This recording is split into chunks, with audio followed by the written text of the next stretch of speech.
So this one's gonna be. Wait, should we introduce ourselves or no? Everybody did, right? I don't know. Okay. We'll edit that. Okay.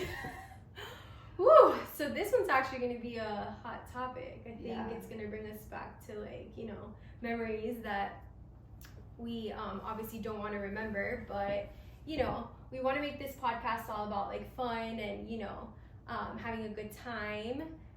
But I think we got to get down to the real stuff.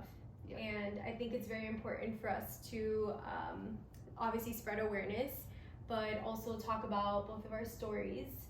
And so, yeah, it's crazy. Welcome back, everyone. Welcome back. Talk Resi to Me. Episode 2. So exciting.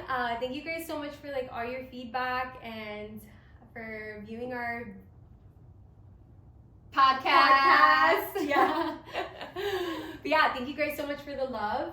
And yeah, so I am gonna start off. I don't know if you have any questions for me, but I can start off kind of telling you exactly where I was, and might get a little bit emotional and stuff, but where I was when it happened, how it happened, and yeah. So this episode is about the call.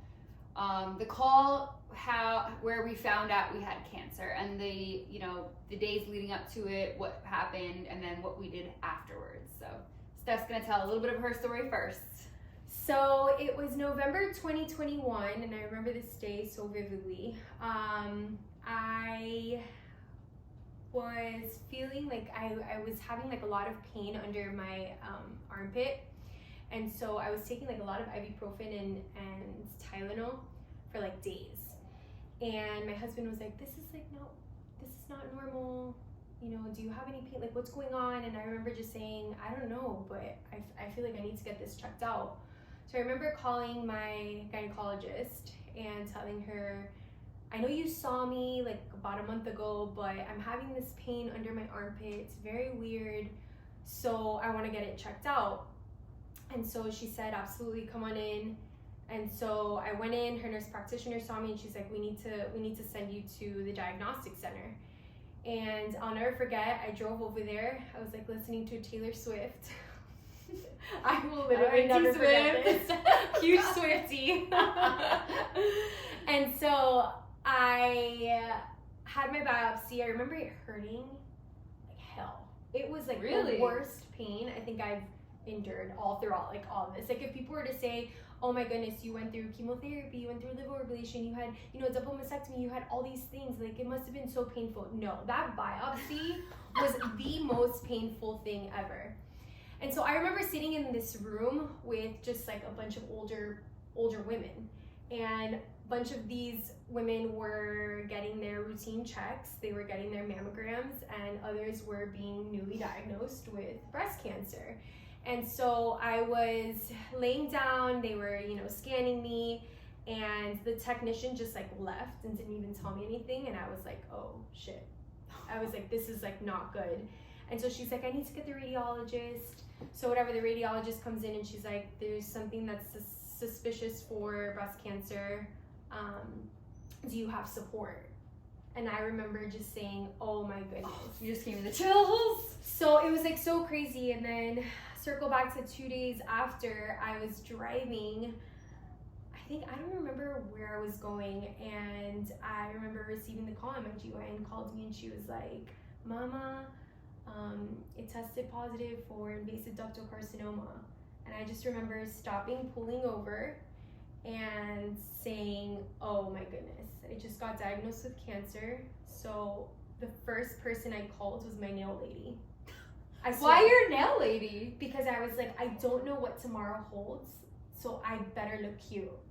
Oh my god, so the first thing you want to get your nails done. Yeah. Are you kidding me? I went, I got my eyebrows done, I got my nails done, I got my toes done, and then after that, I kind of like settled in, and I was like, all right, I look fabulous, like I look super cute. Now I have to like tell my family. And so I did. I called my parents, and I told my parents, and they were just like in shock, and then they were like, we're coming over. And then it was just, from that second to just, the rest, I just like don't remember it, because there's so much had just like happened. And so yeah, it was crazy. But yeah, I went in for all my diagnostics exams with my eyebrows, my hairs, and my nails done. So that was the most important thing. I mean, you know, in true girl fashion, that's what, Listen. I mean, you know what I mean? Like, you don't know what tomorrow holds, and you're like, might as well look cute. And so, girl math, look cute, beat cancer. yeah. Fuck it. Like- Exactly. So yeah, sorry, that was a little long, but yeah, it was so No, crazy. That is. So what were your emotions? Like, did you cry a lot? Were you angry? Were you pissed? Like, No, what did you feel? I was just like the C word obviously just, you know, scares you, but I was like, oh no, like this, I felt like it was like this person. I was like, this person isn't going to kill me. I was like, this person's not.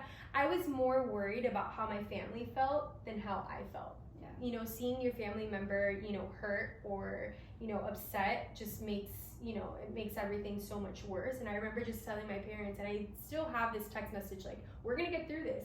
It's gonna take roadblocks to get there, but like, we're gonna do it. Yeah.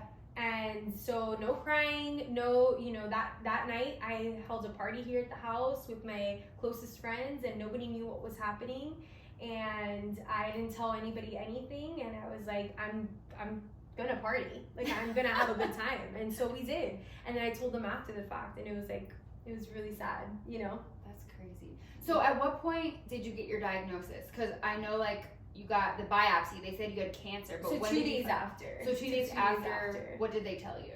I guess the diagnostic center sent the results to my gynecologist, and then that's when she picked up the phone and called me. So your staging and All of that was after. After, okay. Yeah. So at this point, you only knew I have invasive ductal carcinoma. Right, which I That's had all no you knew. idea what that meant. I just know carcinoma is never good, and I had no idea what that meant. I had no idea what that entitled. People are like, oh, you know, you're in the healthcare setting, like, you know, I'm like, no, I have no idea. And so I didn't even Google anything. I was like, I don't know what the next steps are. And so that's when, you know, it just started. It was like a ripple effect from there. Okay. So it Well, was crazy. that's a little different from my story. Okay, so tell us your story. Okay. So a little bit about me. I had no like symptoms of cancer. I didn't have any pain or anything like that. I went for a simple, yearly checkup with my gynecologist, and she felt a lump, and she was like, you know, let's get that checked out. So I did, and when I went to a radiologist, I had very natural breasts, dense, and they called them dense breasts, and they're very big. So after doing a ultrasound, they called me, and they're like, it was nothing, you know, dense breast tissue, and move on with your life. That's it, you're done. So that was like a year and a half ago. Then I moved to a new city. I moved to Miami, 305, baby, represent. Okay. And it, you know, Miami. Yeah.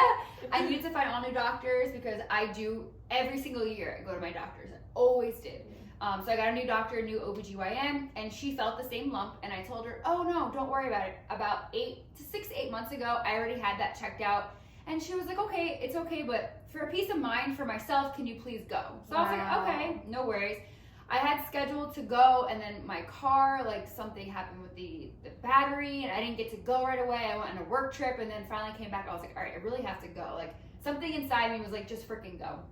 So I went to a new radiologist in Miami, and she said the same thing. She said, you know, it doesn't really look too suspicious. You know, cancer is usually kind of looks like they have like weird edges around it, and my tumor was very round, very tiny. They said that, you know what, Crystal, call your mom, because my mom was freaking out. Call your mom, tell her you're fine, go home, get a good night's rest, you're good.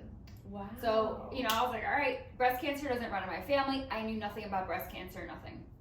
So 2 days later, I get the call, and they did the biopsy.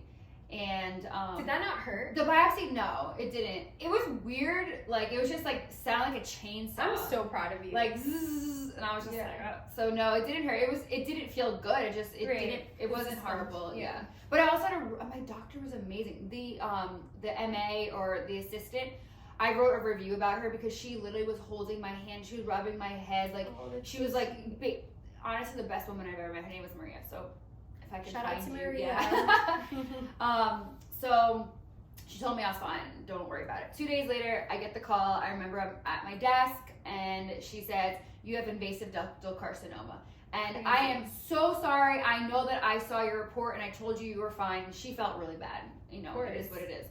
I didn't know what invasive ductal carcinoma was because I'm not in the medical field. No one in my family's in the medical field. I don't know anyone that has cancer, basically. So I was like, what the hell?